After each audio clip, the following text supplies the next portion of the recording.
I mean, if Donald Trump loses this White House race and the Republicans lose the Senate, does that suggest that the Republicans nominated the wrong candidate at the top of their ticket?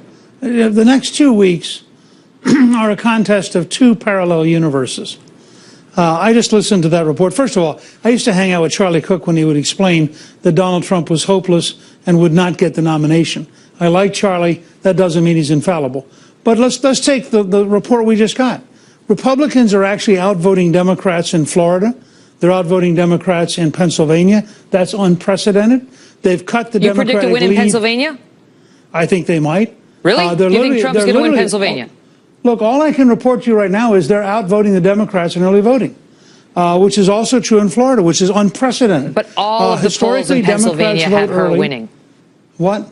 All of the polls in Pennsylvania have her ahead. I know. I just told you we have two alternative universes right now. In Iowa, for example, the Democrats are 50,000 votes behind where they were with Barack Obama in turnout.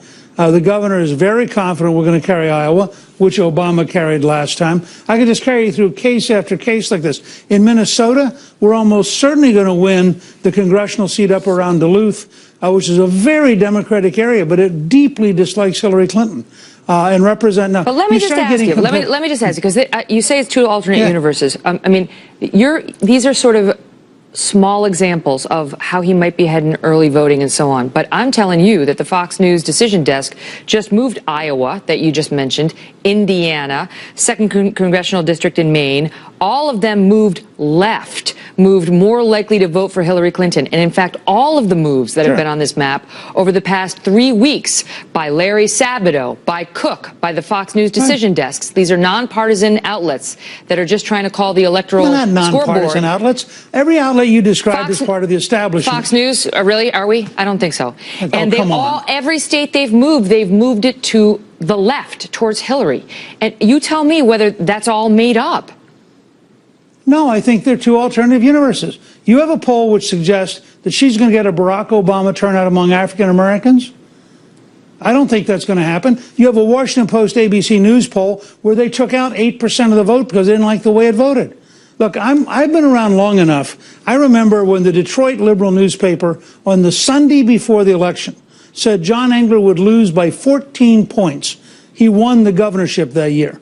I don't take polls as seriously as people who've never run for office. But your candidate, I can tell you. Your candidate loves them and has touted them from the beginning.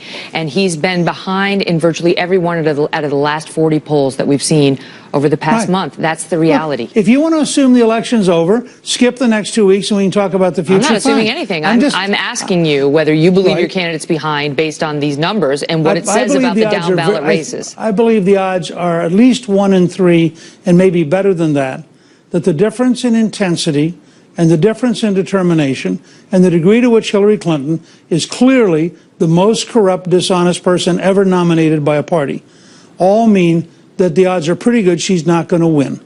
Now, I actually believe that. This is not just because I'm for Donald Trump. I actually believe the American people so let me ask you about that. By this. So let's assume she is corrupt, right? She was just as corrupt 3 weeks ago and 3 months ago. And she would have been corrupt and collapsing physically on September 11th of this year, and her poll numbers tanked. But then you know what happened. He had a rough first debate. He took the bait on Alicia Machado. He stayed in that trap for a week. The Access Hollywood tape came out, which was not produced by Hillary Clinton. That was Trump on camera talking about grabbing women. Look, I just heard you go through this with Governor Pence. I get it. I know where you're coming from. But let me point out something to you. Sure. The 3 major networks spent 23 minutes attacking Donald Trump that night and 57 seconds on Hillary Clinton's secret speeches. You don't think this is a scale of bias worthy of Pravda and Izvestia? I mean, you want to know why Donald Trump's had a rough time? If Trump is a sexual predator, that is... He's not a sexual predator. Okay, you that's can't your say opinion. That. I'm not taking a position defend on that statement. I'm not taking a position on it. I'm sick and tired of people like you using language that's inflammatory, that's not true. Excuse me, Mr. Speaker. Donald you have Trump no idea whether it's true or not. What we know is that there are at least... Neither do you. That's right, and I'm not taking a position on it, unlike yes, you are. When you use the words, you took a position. So what I think it's very unfair of you to do that, Megyn. Incorrect. I think that is exactly the bias people are upset by. I think that your defensiveness on this may speak volumes, sir. No, what I said let me just is... suggest to you. No. Let me make my point, and then I'll give you the floor. What I said is, if Trump is a sexual predator, then it's a big story. And what we saw on that tape was Trump himself saying that he likes to grab women by the genitals and kiss them against their will. That's what we saw. Then we saw 10 women come forward after he denied actually doing it at a debate to say that was untrue. He did it to me. He did it to me. We saw reporters. We saw people who had worked with him, people from Apprentice, and so on and so forth. He denies it all, which is his right. We don't know what the truth is. My point to you is, as a media story, we don't get to say the 10 women are lying. We have to cover that story, sir. Oh, sure.